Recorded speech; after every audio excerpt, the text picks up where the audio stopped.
자, 이제 걱정은 하루 확진자가 최대 몇 명까지 나올 수 있을까 하는 데 있습니다. 이 높이가 높아지면 길이도 길어지기 때문에 여기서 상승폭을 얼마나 빨리 잡느냐도 매우 중요한 문제죠. 11월 집단 면역은 사실상 물 건너갔다는 분석도 있는데 이 문제도 따져보겠습니다. 자, 윤설기 기자, 네. 오늘 2,223명, 이게 최고점이 될 가능성도 있습니까? 네, 오늘 방역당국은 현재가 정점이 아닐 가능성을 언급했고 저희가 취재한 전문가 4명도 같은 의견이었습니다. 예. 앞으로 확진자가 지금보다 늘어날 가능성이 충분하다는 거죠. 델타 변이 전파력이 강한데 휴가철은 끝나지 않았고 이 백신 접종률마저 낮기 때문이란 답변이 많았습니다. 걱정이군요. 이렇게 되면 정부가 당초 기대했던 11월 집단 면역, 이건 어떻게 될까요? 방역당국은 11월 집단 면역 형성이 가능하다는 입장이지만 전문가들은 쉽지 않을 걸로 보고 있습니다. 15%대에 불과한 2차 접종률을 남은 석 달 동안 70%로 높여야 하는데요. 백신 수급이 계획대로 된다고 장담하기가 힘들기 때문이죠. 접종이 늦어진 데다 델타 변이까지 확산되면서 집단 면역 효과를 기대하기 어려워졌다는 우려도 나옵니다.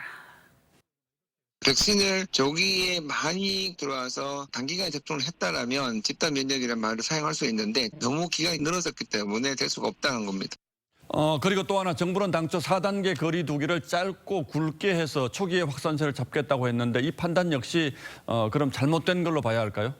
이번 4단계를 진정한 의미의 짧고 굵은 거리 두기로 볼 수 없다는 시각도 있습니다. 바이러스가 밤낮을 가려 활동하는 게 아닌데 오후 6시 이후 방역을 강화하느라 정작 이 낮 시간대 방역을 소홀한 게 아니냐, 이런 지적입니다.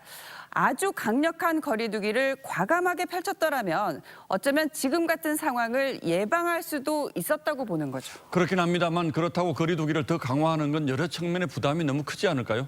맞습니다. 그래서 일부 전문가들은 선별 방역을 대안으로 제시합니다. 지금처럼 전 국민에게 똑같은 방역 기준을 적용하는 대신에 고위험군, 고위험 시설을 중점 관리해 방역의 효율성을 높이자는 제안이죠.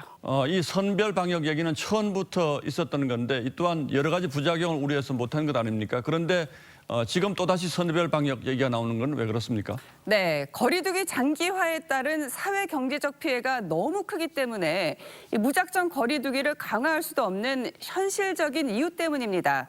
때문에 이제는 방역의 패러다임을 바꿔야 한다는 주장도 나오고 있습니다.